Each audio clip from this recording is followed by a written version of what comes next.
Hey everyone, how's it going? It's Russell Matthews here. Now, some members of Parliament in the House of Commons have been pushing extremely hard on the government to implement some sort of CERB repayment forgiveness for certain people. You might remember that some people who struggled with the net gross issue, they've been able to not have to pay back their CERB that they received, even though when they applied, they weren't actually eligible. Now, these MPs are now calling for this to be expanded to even more people, and in this video, I'm going to show you clips of what exactly was said in the House of Commons and sort of break it down to talk about how likely this is and some of the problems and some of the positives of this argument. We're going to get right into it, but make sure to check out the links in the description where you can open up an investment account and take your wealth into your own hands. And if you haven't already done so, hit the subscribe button and the notification bell to keep on supporting Canadian channels like this right here on YouTube. Okay, let's take a look at this. The context in which this point was brought up is in the same debate that's been going on for a while now, and that's about the EI extension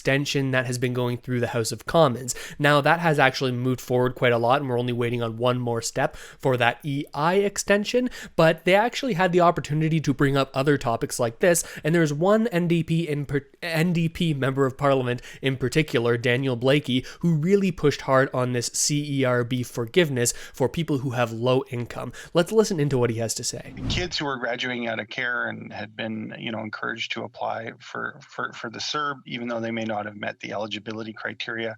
They're among many low-income Canadians who were encouraged to apply and did so in good faith, not realizing that they didn't meet the criteria and don't have the money to pay it back. That's why the NDP has joined many in civil society calling for a low-income CERB repayment amnesty. And it's one of the things we thought might have been in the bill, considering that we're coming up on the end of the tax year. There's not a lot of time left for these folks who don't have the money anyway. So it's not like government is going to get this money back. It's not going to help the bottom line. It's just going to further ruin the lives of people who are already in a very tough spot. And I wondered if the member has given some thought to the idea of a low-income CERB repayment amnesty and what the position of her party is in that regard. So he makes a couple of points here. First off, he's saying there are a lot of people who are rather vulnerable who were instructed to take the CERB when it was offered to them, and even though they may not have been entirely eligible. Now, he brings up in particular people who are aging out of foster care, have just turned 18. They have no way to get a job because of the pandemic. They are not eligible for any benefits because they didn't have the income in previous years, and they were encouraged by many different people to apply for the CERB, and if they have no other options, it kind of makes sense that they went that route. He also brings up the idea that even if we were to try to get this money back from people who weren't eligible, it might be rather difficult to. I know the analogy has been brought up. It's like getting blood from a stone, right? You can't take money from someone who doesn't have the money to pay it back, right? And maybe they'd be able to pay it back over years and years and years, but is that really worth it to the Canadian government? This is at least this NDP member of Parliament, Daniel Blais's point of view. Now, he poses this question to Raquel Dancho, who is a conservative MP. Let's see what she has to say in response. What I really do feel is that this loss of hope, this despair is really that people don't have a choice. They have no power. There is nothing they can do when their businesses are closing. There's nothing they can do when their children are, they have no other options today, and we're really all powerless to the whims and decisions of our governments, which is of course led by the federal Liberal government and the Prime Minister. And really, I believe when people feel this powerless for this long, they lose hope, they lose strength to keep fighting, and frankly, they lose the will to live. And I've heard that firsthand, and I'm sure the member has heard similar from his constituents. So it seems that the Conservatives don't have an exact position on this as of yet. Like most members of Parliament do when they're asked a question, they find ways to bring in their current party's point of view on many different issues. Right here, she's focusing on why don't we have a plan to get the economy back open and to provide people with jobs, because that's what really people are looking for. They want a sense of purpose and a drive, right? She talks about the hopelessness that people feel when they don't feel they have a purpose in life and a way to go forward. And so she's really bringing it back to that point, making it all about jobs, which is the Conservatives' point of view as of right now. So it seems that they don't really have a position on this forgiveness for Canadians who applied for the CERB and had low income. So she kind of deflects, and we could expect to hear from the Conservatives in the following weeks or months as to what their exact position is on this, especially if we continue to see continued pressure from other parties in the House of Commons calling for something similar. They were told in good faith. Sometimes they were told by representatives of the federal government itself, including some members in the chamber. Sometimes they were told by administrators at the provincial level that they should be applying for CERB. We know in Manitoba that happened in some cases with kids graduating out of care. These are people who were told by people in various positions of authority that they ought to go ahead and apply for CERB. And they did. And they were supported for a time.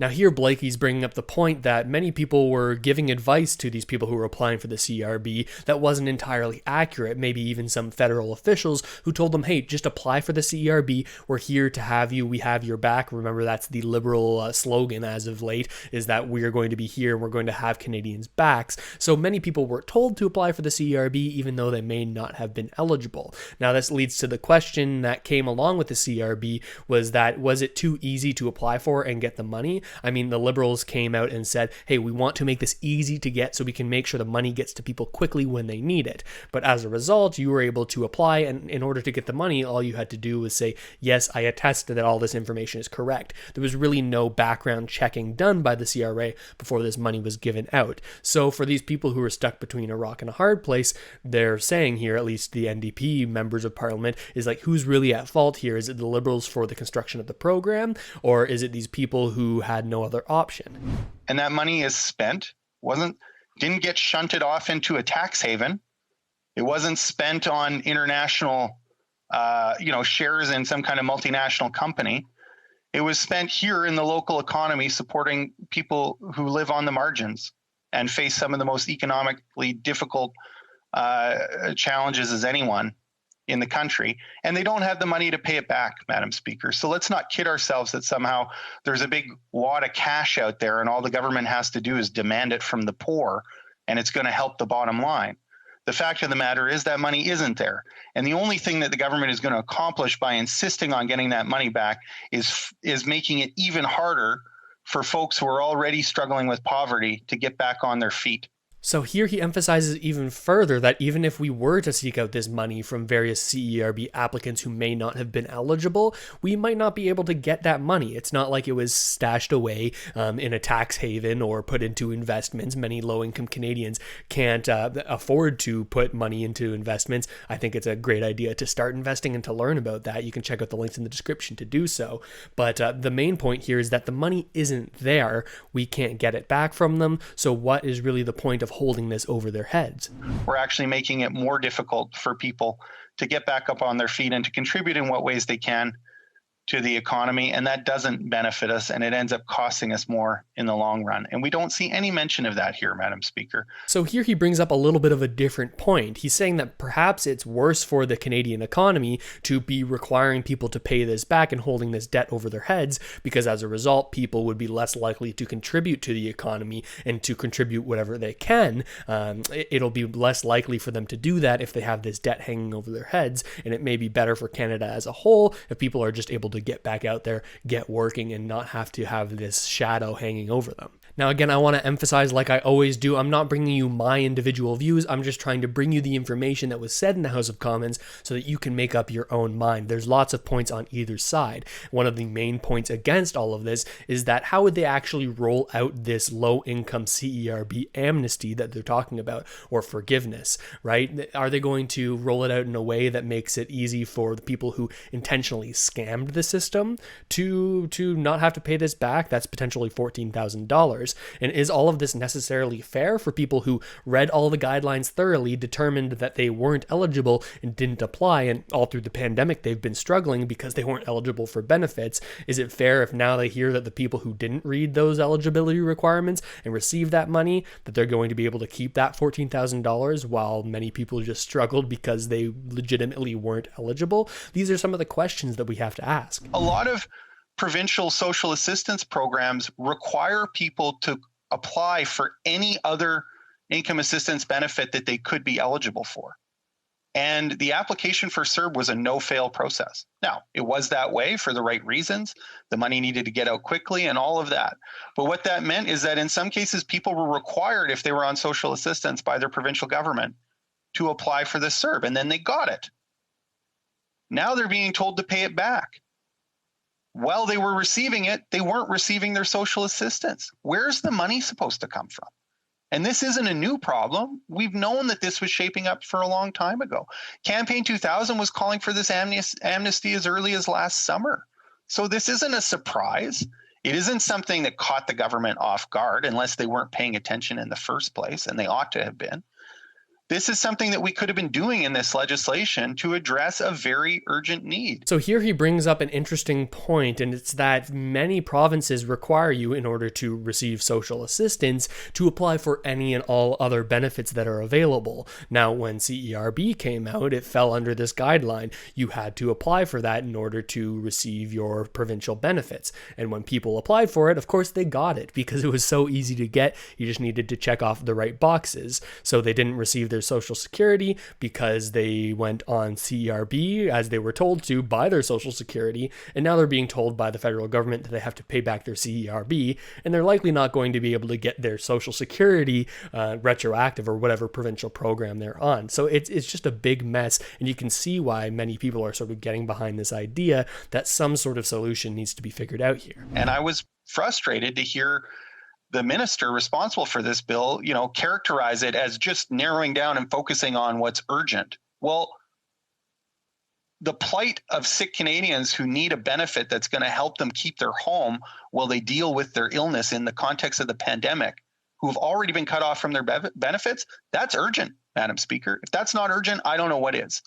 The plight of low-income Canadians who were being told by provincial governments that they had to apply for CERB, or of kids graduating out of foster care, aging out of foster care at 18 in the pandemic, and being told that before they apply for social assistance, they had to apply for the CERB, and are now being told to pay it back with money that they don't have, and are facing a debt.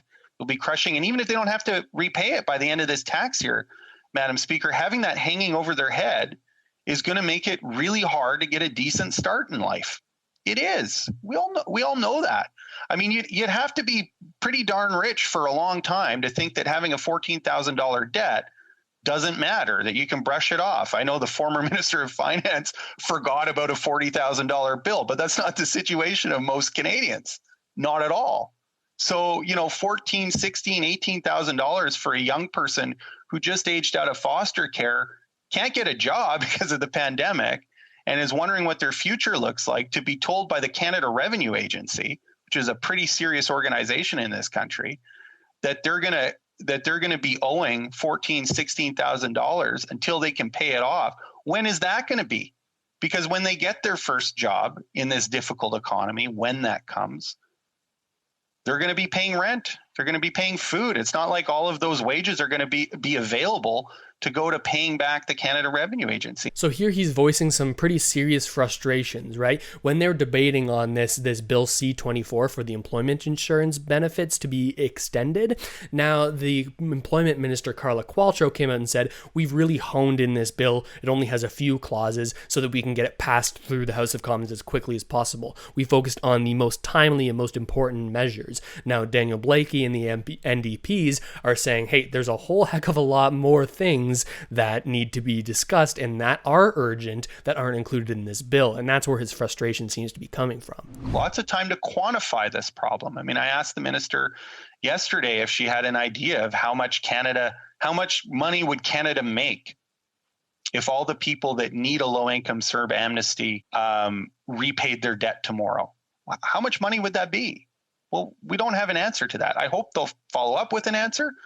I hope they have the answer, because it seems to me that unless that's a compelling number, we shouldn't be burying a lot of people who are already struggling in the anxiety and the real financial challenge of what on the government books will be a relatively small debt, particularly relative to all the spending that has taken place. And finally, he brings up the issue that it seems that the government doesn't even know how much they'd be potentially getting back from people if they were requiring them to pay it back as they currently are. Is this a huge amount of money? How much of it would they be able to recoup in the long term? And how much of a percentage of that is it versus how much they've spent on other things? Is it really just a drop in the bucket? And is it worth it to hold this debt over people's heads for just a drop in the bucket of the pandemic pandemic spending that's gone on the large scale for the entire country, right? This is something we have to think about. So that is all the information about this low-income CERB repayment forgiveness, or amnesty as they seem to be calling it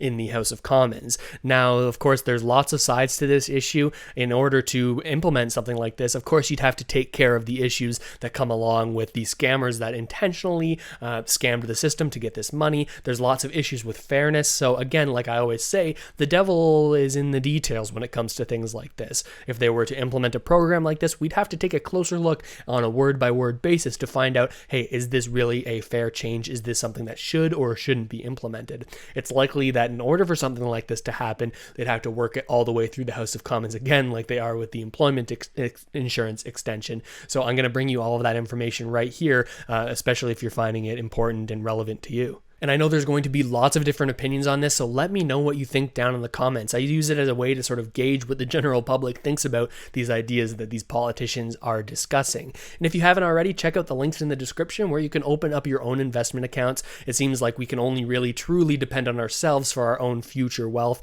and our future financial situation. So check out those links so you can start investing, and stay tuned for more videos about how to invest and why I think it's so important these days. And if you found this information helpful or interesting, it's likely that a friend or a family member that you know would too, and it would do a huge amount of help for the channel if you would share this video their way. So thank you for doing that. And with all of that said, thank you so much for watching, everybody. I really hope this video helped you out at least a little bit, and I'll see you next time.